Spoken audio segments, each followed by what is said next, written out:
So Yeah. if you're on that team, you're a woman and you have a biological male who's intact, who's having sex with women, walking around naked in the locker room with women. And if you're uncomfortable with that, you should educate yourself You and said it. learn how to use she, her pronouns and accept defeat You said it. to this person that's not a woman. You said it. And the whole idea behind Title IX was supposed to be to protect women's sports. It's supposed to be to have a place where women can compete fairly against women. Yeah. And because of this insane cult that 45% of the country's in, or whatever it is, you have to deal with this literal mental patient in a woman's sport dominating, and everyone's cheering. Yes. And everyone around it that's watching it is upset. All the parents, probably on both teams, Of course. all the women that are competing with this man, and the whole world's like, yay, diversity.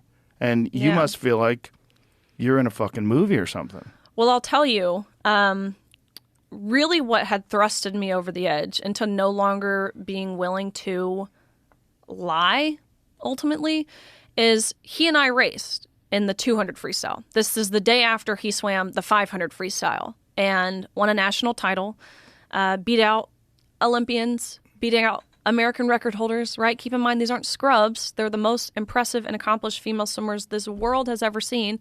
And again, he beat them all by body lengths. 1 second might not sound like a lot of time, but in the sport of swimming, again, measured down to the 100th of a second, 1 second is significant. He beat the entire nation of women by almost 2 full seconds. Even the time he went last year would have beat every girl in the country this past season by nearly 2 full seconds, making him the first man to win a Division I NCAA women's title, trailblazer. But the second day of competition, the day after this, he and I race in the 200 freestyle. So, look, we get on the blocks, dive off, swim 8 laps of freestyle, touch the ball at the end. I look up at the scoreboard, and almost impossibly enough, Joe, we had gone the exact same time, meaning, of course, we had tied, which is it's incredibly embarrassing for a 6'4" man to not even be able to beat like a 5'5" female.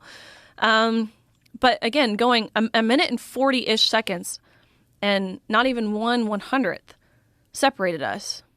You can't tell me that's not divine intervention.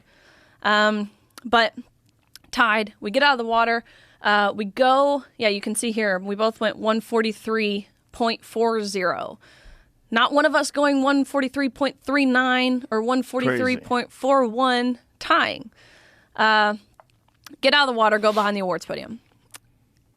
The NCAA official looks at both Thomas and myself. Thomas, who is towering over me, right, 6'4", and this official looks at both of us and says, "Great job, you two. But you tied, and we only have one trophy, so we're going to give the trophy to Leah. Sorry, Riley, you don't get one."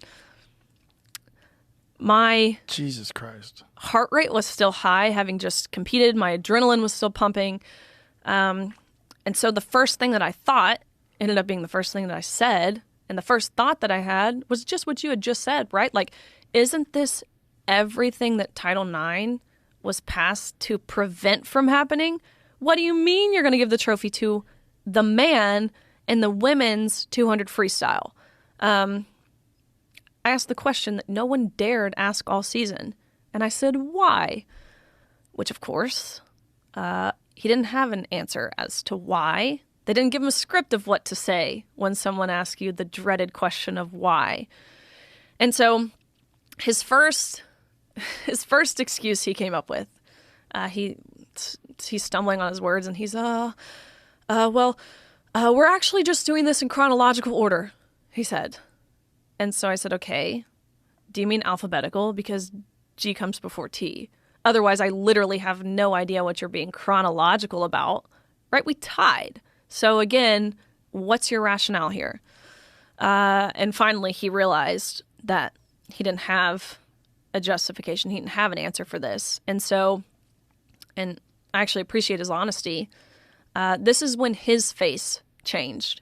He looked sad. His voice changed. I could tell he didn't even believe what he was about to say. But this official looked at me and said, Riley, I am so sorry, but we have been advised as an organization that when photos are being taken, it's crucial that the trophy's in Leah's hands. Again, you can pose with this one, but you have to give yours back. Leah takes the trophy home. You go home empty-handed, end of story. We can eventually mail you one. Oh, my God. Is what they said. So it was like that moment when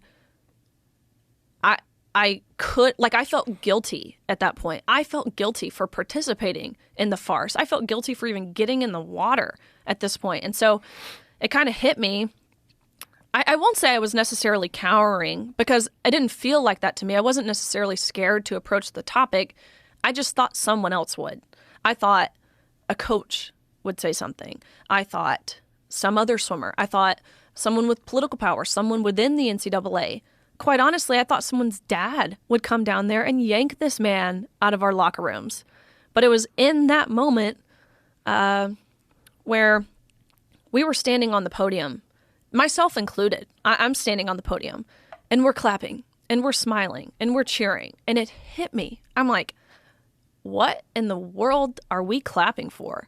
Because, I mean, really what we're applauding is our own erasure, our own demolition. And so it was right then and there that, again, like a slap across the face, I was like, how in the world can we as women, as female athletes, expect someone to stand up for us if we aren't even willing to stand up for us? Like, this has to come from us. So again, I knew all season the unfair competition was wrong. I knew all season that the locker room aspect was wrong. I knew that the silencing that we were facing from our universities, I knew all of that was wrong. We all did. But it wasn't until this official reduced everything that we had worked our entire lives for down to a photo op to validate the feelings and the identity of a man at the expense of our own. That's really when I decided that I couldn't continue being silent.